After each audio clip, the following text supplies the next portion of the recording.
નમસ્કાર, આપ જોઈ રહ્યા છો નિર્ભય ન્યૂઝ અને હું છું આપની સાથે રીધિ. વેધર અપડેટમાં અત્યારે વાત કરીએ ગુજરાતના અત્યારે કયા જિલ્લા એવા છે કે જે સતત પાણીથી તરબોળ થઈ રહ્યા છે. એટલે કે આખું ગુજરાત અત્યારે આપણને સર્વત્ર પાણી દેખાઈ રહ્યું છે.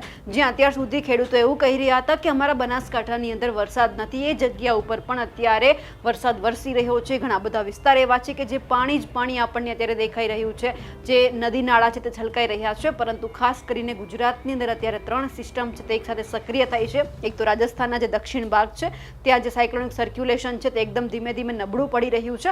એટલા માટે જે ઉત્તર ગુજરાત એટલે કે બનાસકાંઠા, મહેસાણા, પાટણની જે પરિસ્થિતિ છે આપણે જોઈ રહ્યા છીએ. બીજું જે બંગાળની ખાડી છે ત્યાં પણ સાયક્લોનિક સર્ક્યુલેશન બન્યું છે અને એ ધીમે ધીમે મધ્યપ્રદેશ તરફ આવી રહ્યું છે. એટલા માટે પણ ગુજરાતની ઉપર અત્યારે અસર દેખાઈ રહી છે. પરંતુ અત્યારે આપણે ગુજરાતમાં પરિસ્થિતિ જોઈએ તો રાત સુધી આપણને કેવી આ પરિસ્થિતિ દેખાઈ છે. આખા ગુજરાતની અંદર અત્યારે વરસાદી વાતાવરણ દેખાઈ રહ્યું છે. જે અમદાવાદની આજુબાજુના જે આ બધા વિસ્તારો છે ત્યાં આપણને ક્યાંક એવું લાગી રહ્યું છે કે એકદમ ભારે વરસાદની શક્યતા છે. મહેસાણા, અમદાવાદના વિસ્તારો છે. ખાસ કરીને જો સૌરાષ્ટ્રની વાત કરીએ તો ગઈકાલે આખો દિવસ સૌરાષ્ટ્રની અંદર વરસાદ વરસ્યો હતો. એમાં જો જોવા જઈએ તો જામનગર છે, જુનાગઢ છે, ગીર સોમનાથ, ઉના છે, જુનાગઢ, ભાવનગર, સુરેન્દ્રનગર, આ બધા જ વિસ્તારોની અંદર એકદમ ભારે વરસાદ દેખાઈ રહ્યો છે. પરંતુ અતિ ભારે વરસાદ આપણને પાલનપુર, મહેસાણા, બનાસકાંઠાનો આખો વિસ્તાર અત્યારે આવરી લેવામાં આવ્યો છે. સતત 2 દિવસથી ત્યાં અતિ ભારે વરસાદ વરસી રહ્યો છે.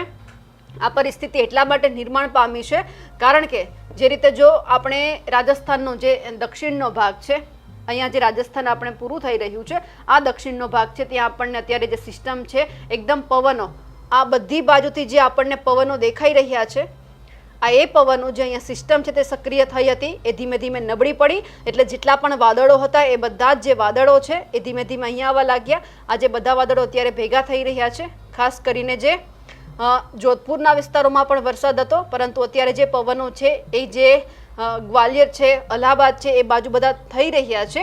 જે સિસ્ટમ નબળી પડી, હવે એક જે જબરદસ્ત સિસ્ટમ અહીંયા આપણને દેખાઈ રહી છે બંગાળની ખાડીની અંદર બધા પવનો ભેગા થઈ રહ્યા છે. આ જે પવનો છે એ આપણે એકંદરે જોઈ રહ્યા છીએ.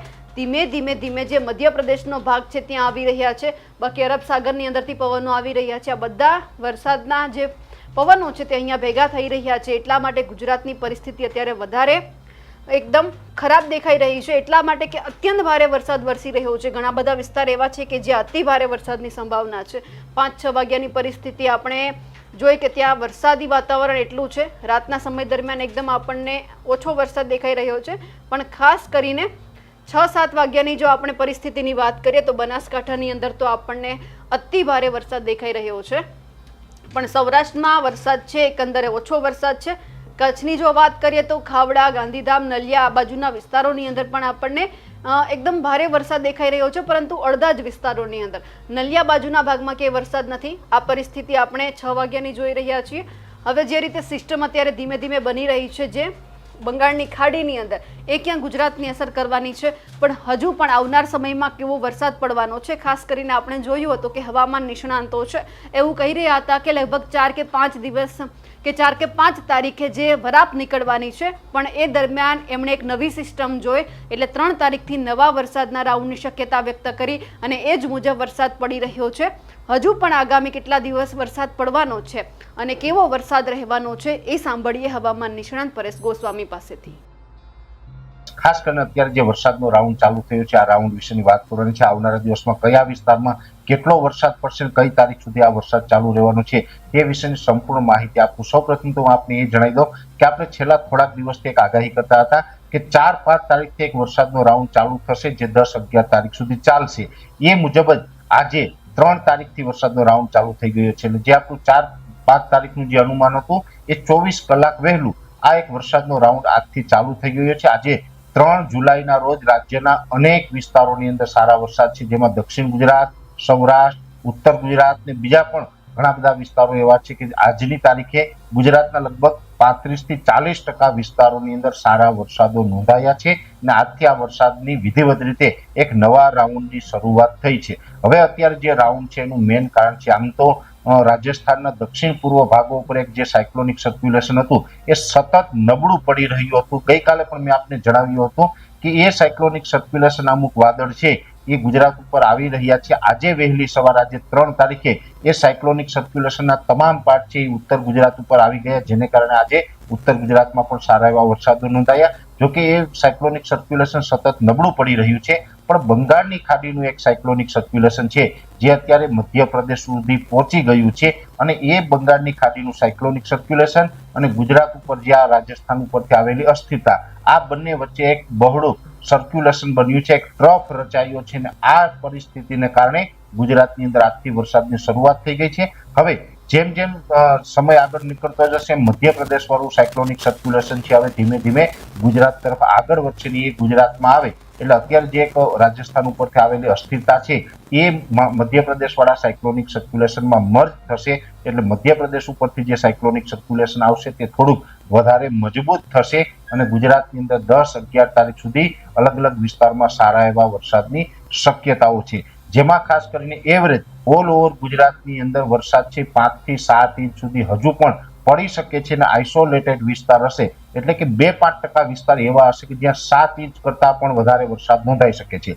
ખાસ કરીને હવે 10 તારીખ સુધી જે સાર્વત્રિક વરસાદ પડવાના છે, સાર્વત્રિક એટલું કહી શકાય કે રાજ્યના 80-90% વિસ્તારોની અંદર આ વરસાદનો લાભ મળવાનો છે. તેમાં સૌથી વધારે તીવ્રતા છે એ દક્ષિણ ગુજરાત અને ઉત્તર ગુજરાતના અમુક ભાગોની અંદર જોવા મળશે, અને એ સાથે પશ્ચિમ સૌરાષ્ટ્રના પણ એક બે સેન્ટરની અંદર અતિ તીવ્રતા જોવા મળે તેવી શક્યતાઓ છે. દક્ષિણ ગુજરાતની અંદર હજુ 11 તારીખ સુધી સુરત, વલસાડ, વાપી, બારડોલી, બીલીમોરા, ડાંગ તમામ સેન્ટરોની અંદર સારા એવા વરસાદની શક્યતાઓ છે. 7 ઇંચ આસપાસના વરસાદો દક્ષિણ ગુજરાતમાં થશે, અને અમુક સેન્ટરોમાં અમુક દિવસે 7 ઇંચ કરતા પણ વધારે વરસાદ નોંધાઈ શકે. એવી રીતે ઉત્તર ગુજરાતમાં પણ એકંદરે વરસાદો સારા થશે. ખાસ કરીને સાબરકાંઠા અને અરવલ્લી જિલ્લો, આ બે જિલ્લા એવા છે કે જેને સાવધાન રહેવાની જરૂર છે, કેમ કે ત્યાં વરસાદ ગમરોડી નાખશે આ રાઉન્ડની અંદર. એટલે અરવલ્લી અને સાબરકાંઠાની અંદર પણ વધુ વરસાદની સંભાવનાઓ છે. બાકી ઉત્તર ગુજરાતનું વાવ, થરાદ હોય, બનાસકાંઠા, પાટણ, મહેસાણા તમામ જગ્યાએ સારા વરસાદો નોંધાશે. એ પછી મધ્યપ્રદેશ બોર્ડર લાગુ વિસ્તારમાં મહીસાગર, દાહોદ, ગોધરા ને જે છોટાઉદેપુરના ભાગો છે એ તમામ વિસ્તારોમાં પણ એકંદરે 5 ઇંચ આસપાસના વરસાદો નોંધાશે.